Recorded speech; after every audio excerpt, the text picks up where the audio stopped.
नमस्कार विद्यार्थी मित्रांनो, राज बॉटनी या आपल्या आवडत्या यूट्यूब चॅनलमध्ये आपल्या सर्वांचं पुन्हा एकदा हार्दिक स्वागत। विद्यार्थी मित्रांनो, सध्या मॉक टेस्ट देण्यासंदर्भामध्ये विद्यापीठाने परिपत्रक जारी केलेलेच आहे। माझा मॉक टेस्ट संदर्भातला व्हिडिओसुद्धा आपण पाहिलेला असणारच आहे। तरीसुद्धा काही विद्यार्थ्यांना मॉक टेस्ट देता वेळेस काही अडचणी येत आहेत।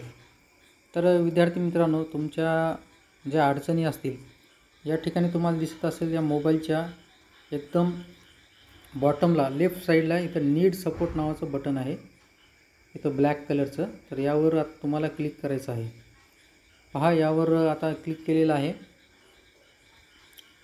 या ठिकाणी म्हणते type your message and hit enter. कुठलाही मेसेज एखादा टाईप करा जनरली। तर या ठिकाणी मी हाय टाईप करतो आणि स्टार्ट चॅट। तर या ठिकाणी आपल्याला विचारणं होते की नेमकी तुम्हाला कुठली भाषा निवडायची। आपली भाषा निवडा, इंग्लिश निवडू शकता, मराठी निवडू शकतात। या ठिकाणी मराठी निवडत आहे। मग आपल्याला काही सूचना देतात, आपले इंटरनेट तपासून पहा, गुगल क्रोम ब्राउझर अपडेट करा, परीक्षेसाठी अँड्रॉइड फोन किंवा लॅपटॉप किंवा कम्प्युटरचा फ्रंट कॅमेरा चालू आहे तोच वापरावा, वेबसाईटवरील इन्स्ट्रक्शन नीट वाचा, आपल्याला कशा संबंधित मदत हवी आहे।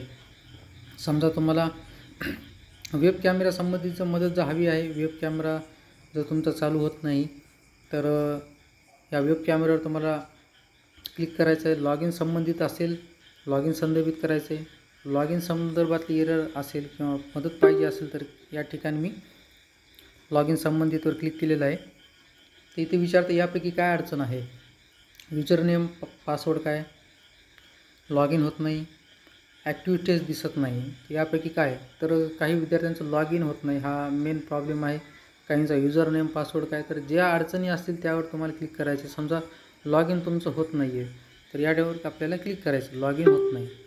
तर मग आपल्याला सूचना देतं, मॉक परीक्षेला वापरलेला युजरनेम आणि पासवर्ड वापरा, युजरनेम आणि पासवर्ड नीट तपासून पहा, तरीही चाललं नाही तर ट्रबल लॉग इनवर क्लिक करा। हे ट्रबल लॉग इन मी मागच्या व्हिडिओमध्ये तुम्हाला सांगितलेलंच आहे, ते सुद्धा तुम्ही वापरू शकता। तर दुसरा प्रश्न आपण पाहूया। आता या ठिकाणी दुसरा आपण ऑप्शन कुठले आहे ते आणखीन आपण पाहूया। मराठी लँग्वेज निवडायची, आपल्याला मराठी भाषा निवडलेली आहे। त्याच सूचना पुन्हा देते, इंटरनेट तपासा, गुगल क्रोम वापरा, मोबाईल, लॅपटॉप, कम्प्युटर असेल तर फ्रंट कॅमेरा चालू। आता वेब कॅमेरा संबंधित प्रॉब्लेम आहे का, आपल्याला कशा संबंधित मदत हवी आहे। अगोदर आपण बघितलं लॉग इन संबंधित, आता वेब कॅमेरा संबंधित पाहूया। तर ते आपल्याला सूचना देत आहे, फ्रंट वेब कॅमेरा चालू नाही, फेस व्हेरिफिकेशन अडचण आहे, चुकीचा फोटो दिसतोय, वेब कॅमेरा लागणारच आहे। तर फ्रंट वेब कॅमेरा चालू नाही यावर आपण पाहूयात क्लिक करून। तर ते आपल्याला सूचना देते, आपला गुगल क्रोम वापरत आहे का, आपला फ्रंट वेब कॅमेरा चालू आहे का ते तपासून बघा, किंवा आपल्या फोनच्या सेटिंगवर जावा, गुगल क्रोम ब्राउझरची सेटिंग निवडा, तिथे वेब कॅमेऱ्याचा ॲक्सेस एनेबल करा। तर चला, तर मग आपण आता काय करूया, गुगल क्रोमच्या म्हणजे सेटिंगमध्ये जाऊयात आपण। तर बघा, सेटिंगमध्ये मी गेलेलो आहे। तर तुम्ही पाहू शकत असाल या ठिकाणी ॲप आहेत बघा, ॲप्स। तर या ॲप्सवर आपल्याला क्लिक करायचं आहे। ॲपवर क्लिक केलेले आपल्या मोबाईलमध्ये जेवढे काही ॲप असतील सगळे ॲप दिसणार आहेत।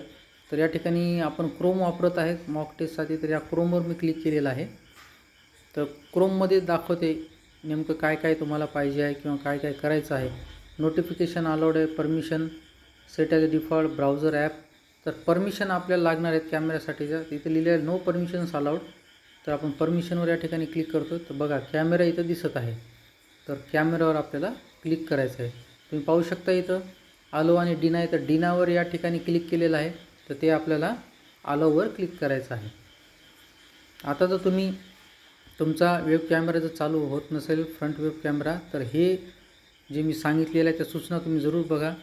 तुमचा जो फ्रंट कॅमेरा आहे तो फ्रंट कॅमेरा मोबाईलचा नक्कीच चालू होईल। विद्यार्थी मित्रांनो, हा व्हिडिओ तुम्हाला आवडला असल्यास शेअर करा व राज बॉटनी हे चॅनल सबस्क्राईब करा। धन्यवाद।